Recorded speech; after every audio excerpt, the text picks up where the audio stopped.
तर भावांनो, रोजच्या सारखं आजही आपण चाललोय आपल्या हॉटेलकडे असं म्हटलो आणि लगेच हॉटेलवर पोहोचलो. आज जाऊन बघितलं तर आमच्या मातोश्री कामात होत्या आणि जसं तिला समजलं इकडे कॅमेरा चालू झालाय तशी तिची रिॲक्शन बघा. मग हे सगळं झालं, म्हटलं चला आपण पण जरा कामं करूया.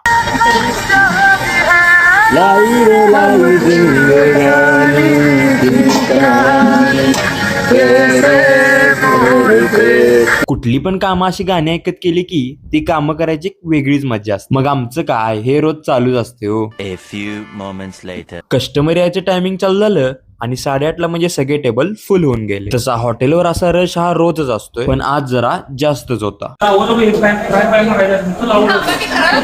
आणि कस्टमरचं रश पाहता आतलं पण तापमान जरा वाढायलाच लागलं. आणि याच गर्दीला सन्मान देत पार्सलवाल्याने पण हजेरी लावूनच टाकली. आणि या सगळ्या गर्दीचा लोडून पडला आपल्या रोटीवाल्यावर. रोटी काढली म्हटलं की लगेच बाहेर जातो. मग काय, हा रोटीवरचा लोड बघता आम्ही पण त्यांना जरा मदत करायला चालू केली. आणि आज एक मात्र फिक्स दिसून येत होतं, ते म्हणजे कस्टमरची होणारी गर्दी ती काय कमी होत नव्हती.